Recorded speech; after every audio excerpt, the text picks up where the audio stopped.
Bismillahirrahmanirrahim. Faman khafa min musin janafan aw ithman fa aslaha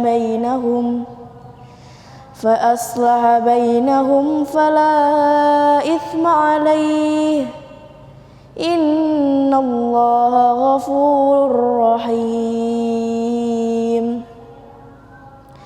Ya ayyuhalladzina amanu kutiba alaikumus siyam. Ya ayyuhalladzina amanu kutiba alaikumus siyam. Ya ayyuhalladzina amanu kutiba alaikumus siyam. Kutiba alaikumus siyamu kama kutiba alal ladzina min qablikum la'allakum tattaqun.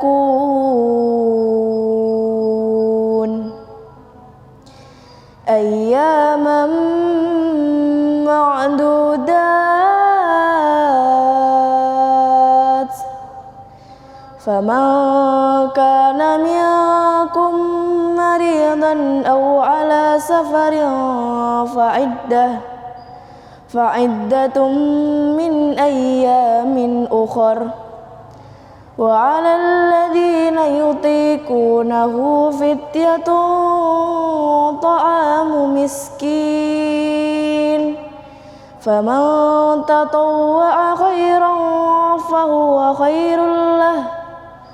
Wa an tasumu khairul lakum in kuntum ta'lamun. Shadaqallahul azim.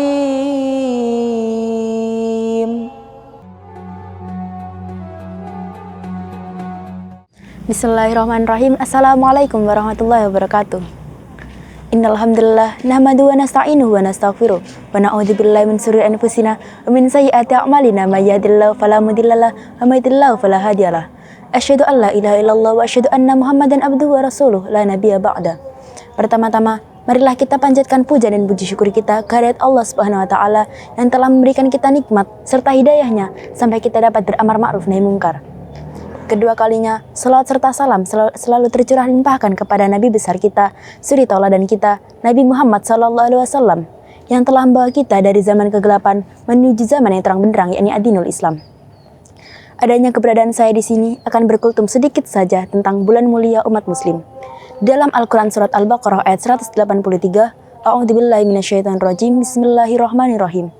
Ya ayyuhalladzina amanu kutiba alaikumus siyam kama kutiba alal ladzina min qablikum la'allakum tattaqun. Shadaqallahul azim.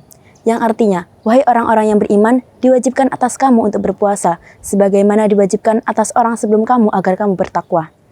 Sebelum kita membahas tentang surat tadi, kita harus mengerti apa artinya puasa. Puasa artinya menahan diri.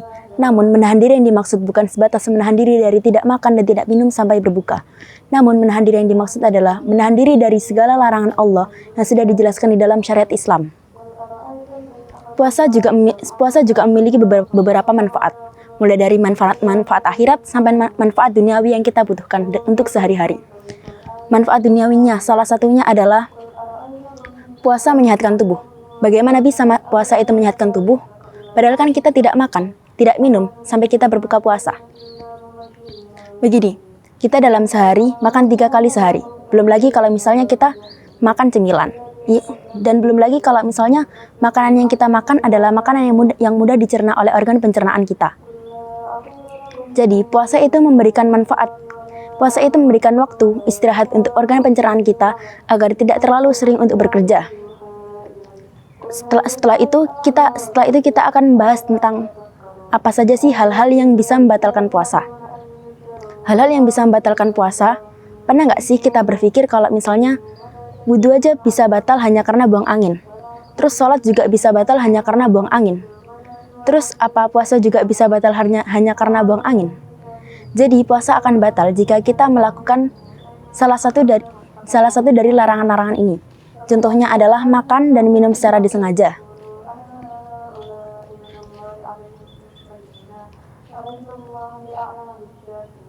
Muntah secara disengaja, murtad, berhubungan badan, dan yang lain sebagainya. Setelah kita membicarakan tentang membatalkan apa saja hal-hal yang membatalkan puasa, kita akan yang identik dengan tidak berpuasa. Siapa saja sih orang-orang yang diperbolehkan untuk tidak berpuasa? Tipe orang yang pertama adalah orang yang sakit keras. Tipe orang yang kedua adalah lansia. Tipe orang yang ketiga adalah ibu menyusui. Tipe orang yang keempat adalah ibu hamil. Tipe orang yang kelima adalah musafir. Tipe orang yang keenam adalah wanita nifas. Dan tipe orang yang ketujuh adalah yang identik dengan wanita, yaitu wanita haid. Ada satu kisah yang diriwayatkan oleh Imam Bukhari. Suatu hari Mu'adzah bertanya kepada Aisyah, mengapa wanita yang haid diperintahkan untuk mengkodok puasa, namun tidak diperintahkan untuk mengkodok salat fardu. Aisyah pun menjawab, kami pernah mengalami hal demikian. Rasulullah memerintahkan kami untuk mengkodok puasa fardu, tidak puasa yang lainnya.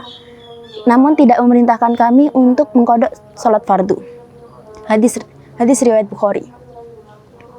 Bayangin aja nih, kalau misalnya kita sebagai wanita diperintahkan untuk mengkodok salat fardu, sedangkan dalam satu hari saja kita sudah salat 5 kali. Apa mungkin dengan kesibukan zaman sekarang yang begitu padatnya, kapan kita bisa untuk